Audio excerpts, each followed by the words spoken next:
Hi. Hi. ನಮಸ್ಕಾರ. Welcome to my channel. ನಾವು ಇವತ್ತು ಹೊರಟದ್ದು ದೆಹಲಿಯ ಪ್ರಸಿದ್ಧ ಪ್ರವಾಸಿ ತಾಣಗಳಲ್ಲಿ ಒಂದಾದ ಇಂಡಿಯಾ ಗೇಟ್. ನಮ್ಮ ಪುಟ್ಟ ಚಾಂಪಿಯನ್ ಇಂದು ಕೂಡ ಹೊರಗಡೆ ಹೋಗೋಕ್ಕೆ ಎಂದಿನಂತೆ ಫುಲ್ ಎಕ್ಸೈಟ್ ಆಗಿದ್ದ. ಇವತ್ತು ಸ್ವಾತಂತ್ರ್ಯೋತ್ಸವದ ದಿನ ಆದ್ದರಿಂದ ಜನಸಂದಣಿ ಎಂದಿಗಿಂತ ತುಸು ಜಾಸ್ತಿಯೇ ಇತ್ತು. ಸಂಜೆ ವೇಳೆಗೆ ನಾವು ಇಂಡಿಯಾ ಗೇಟ್ ರೀಚ್ ಆದ್ವಿ. ಅಲ್ಲಿ ಜನಸಾಗರವೇ ತುಂಬಿತ್ತು. ಈ ಇಂಡಿಯಾ ಗೇಟ್ ಬಗ್ಗೆ ಹೇಳೋದಾದರೆ 42 ಮೀಟರ್ ಎತ್ತರದ ಈ ಇಂಡಿಯಾ ಗೇಟ್ ಪ್ರಥಮ ವಿಶ್ವ ಯುದ್ಧದಲ್ಲಿ ಹುತಾತ್ಮರಾದ ಸುಮಾರು 70,000ಕ್ಕೂ ಹೆಚ್ಚು ಭಾರತೀಯ ಸೈನಿಕರ ನೆನಪಿಗಾಗಿ ನಿರ್ಮಿಸಲಾದ ಒಂದು ಯುದ್ಧ ಸ್ಮಾರಕ. 1921ರಲ್ಲಿ ಇದರ ನಿರ್ಮಾಣ ಪ್ರಾರಂಭವಾಗಿ 1931ರಲ್ಲಿ ಪೂರ್ಣಗೊಂಡಿತ್ತು. ಕುಟುಂಬಗಳೊಂದಿಗೆ ಬಂದ ಜನ, ಮಕ್ಕಳು, ದೇಶಭಕ್ತಿ ಹಾಡುಗಳು, ಮಿಲಿಟರಿ ಬ್ಯಾಂಡ್ ಸಂಗೀತ, ಇಡೀ ವಾತಾವರಣ ರೋಮಾಂಚನ ಮೂಡಿಸುವಂತಿತ್ತು.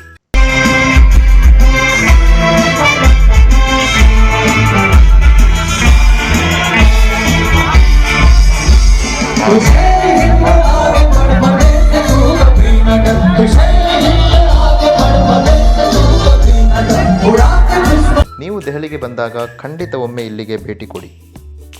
ಇಂಡಿಯಾ ಗೇಟ್ನಿಂದ ಹೊರಡುವಾಗ ನಮ್ಮ ಗಮನ ಸೆಳೆದದ್ದು ಬಿಕಾನೇರ್ ಹೌಸಿನಲ್ಲಿ ನಡೆಯುತ್ತಿದ್ದ ತೀಜ್ ಉತ್ಸವ.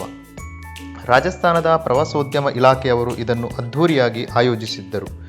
ತೀಜ್ ಹಬ್ಬವು ಶಿವ ಪಾರ್ವತಿಯ ದಿವ್ಯ ಮಿಲನದ ನೆನಪಿಗಾಗಿ ಆಚರಿಸುವ ಹಬ್ಬ.